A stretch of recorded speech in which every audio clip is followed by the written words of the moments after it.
إذا قلت لكم البخاري ماذا تعرفون عن البخاري؟ دائما البخاري اسمه ما شاء الله على كل لسان، ولا لا؟ حتى العجائز في قعر بيوتهن إذا قيل لها هذا الحديث رواه البخاري قالت الحمد لله. لو سألتها وقلت من هو البخاري قالت ها والله ما أدري، ولا لا؟ أليس هذا عجب؟ فعلا البخاري نسمع، احنا ما نعرف الآن في زماننا إلا رز البخاري. رز البخاري نعرفه جيدا، لكن البخاري الراوية أمير المؤمنين في الحديث لو قلت لكم الآن ما اسم البخاري رحمه الله. البخاري رحمه الله صاحب الصحيح اسمه محمد بن إسماعيل بن إبراهيم بن المغيرة بن بردزبة الجعفي البخاري. محمد بن إسماعيل بن إبراهيم بن المغيرة بن بردزبة الجعفي البخاري، ولد سنة 156 وتوفي سنة 204 تقريبا رحمه الله. هذا الرجل عجيب، هذا الرجل منذ أن كان صغيرا ألف كتاب من أعظم كتب الجرح والتعديل في الرجال، اسمه التاريخ الكبير للبخاري، 8 مجلدات في تراجم رواة الأحاديث. ألفه وعمره 16 سنة، وعمره 16 سنة. كان طالب صغير جالس في حلقة شيخه أبو إسحاق بن راهوية، فقال ابن راهوية لو أنه ألف كتابا في الصحيح، كذا اقتراح، لو أنه ألف كتاب في الصحيح، يعني كتاب يجمع لنا الحديث الصحيح. ما كان في كتب متخصصة في الحديث الصحيح، كانت كتب تجمع السنة عموما. فابن راهوية قال في حلقة العلم مقترح لو أنه ألف كتابا في الصحيح. يقول البخاري وعمره يعني صغير 16 سنة وقع ذلك في نفسي، يعني راقت لي الفكرة والاقتراح. يقول فذهبت فنمت فرأيت في المنام أن بيدي مروحة أي مهفة أذب بها عن رسول الله صلى الله عليه وسلم، أني واقف على رأس رسول الله وبيدي مروحة أذب بها عن رسول الله، فاستعبرتها فقيل لي أنت تذب الكذب عن سنتي أو عن حديث النبي عليه الصلاة والسلام. يقول فزادني إصرارا، يعني أصبح في المنام وفي اليقظة المشروع في رأسه. وبدأ البخاري في جمع أحاديث الصحيح، وجمعه للأحاديث الصحيح يعني مش مشروع من أعظم المشاريع، وفيه من العجائب والأسرار الشيء العجيب. إبداع وإمتاع في حياة البخاري في جمعه لكتاب الصحيح الذي بين أيدينا الآن. حنا فقط الآن نأخذه يعني نشتريه من المكتبة أو حتى يأتينا عبر النت وندخل فيه ونقرأ ونحن مرتاحون ومبسوطون، لكن ما قصة هذا الكتاب، ما قصة التأليف، ما الحجم الذي بذله. هذا البخاري ليس عربي، أعجمي، بخاري ألف أعظم كتاب وأصح كتاب بعد كتاب الله بعد القرآن الكريم هو صحيح البخاري. أجمع العلماء، علماء أهل السنة، أن أصح كتاب على وجه الأرض بعد كتاب الله بعد القرآن هو صحيح البخاري.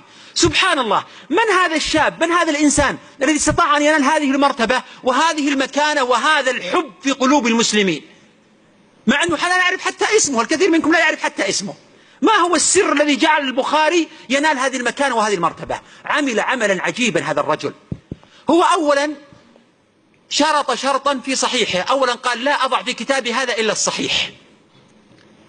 متى يكون الحديث صحيحا يا أخوات؟ ما هو تعريف الحديث الصحيح؟ 5 شروط. ما اتصل سنده، هذا تعريف الحديث الصحيح. لا يمكن أن يكون الحديث صحيح، هذا من إبداع العلماء، وضعوا 5 شروط. متى يكون الحديث صحيح حتى نتعبد الله فيه؟ يعني لاحظ أنت لما يأتيك حديث الآن وقد يكون مكذوب أو ضعيف تعبدين الله تعالى فيه، تقول حرام ضاع عمري وأنا جالس أتعبد في هذا الحديث المكذوب.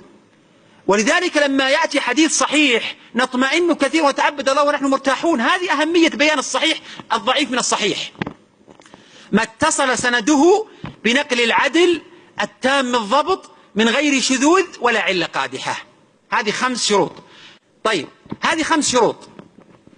البخاري رحمه الله أخذ على نفسه أن لا يضع في صحيحه إلا حديث متوفر فيه 5 شروط هذه. ثم شدد في شرطه، وهذا كلام ربما يعرفه المتخصصون لا أريد أن أدخل فيه وإن نازعه البعض. لكن العجيب أيضا أنه قال حتى وإن ثبتت الشروط ال5 الصحيحة لا يمكن أن أضع الحديث هذا في كتابي إلا بعد أن أصلي لله ركعتين أستخير الله، هل أضع الحديث في الصحيح أم لا؟ عدد أحاديث صحيح البخاري بدون المكرر كم؟ 2600 عدد أحاديث صحيح البخاري بدون المكرر.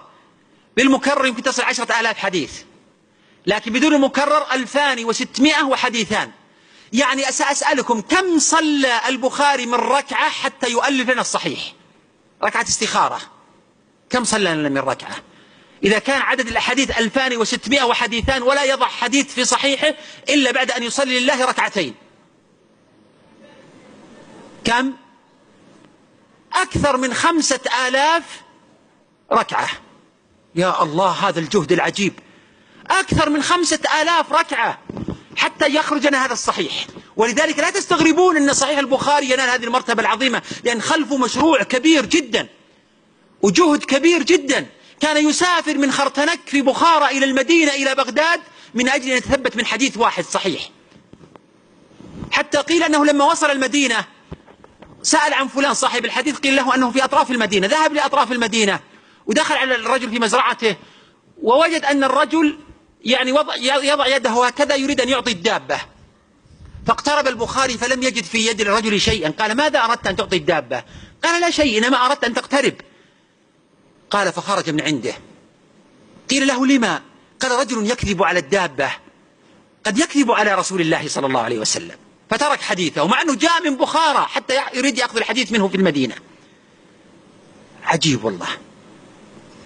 يقول البخاري بنفسه: أرجو أن أقابل الله ولا يسألني أني اغتبت أحدا.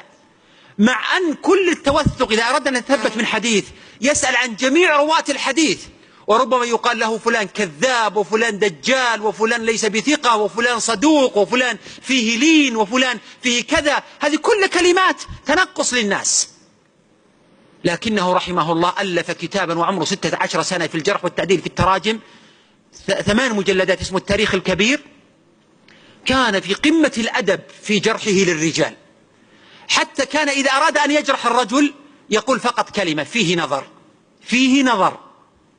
وعرف العلماء أن إذا قال البخاري عن رجل فيه نظر يعني خلاص عليه السلام انتهى. إذا قال البخاري فيه نظر يعني انتهى خلاص. هذا مقتطف فقط سريع في تأليف صحيح البخاري حتى تعرفون قضية الإبداع والإمتاع.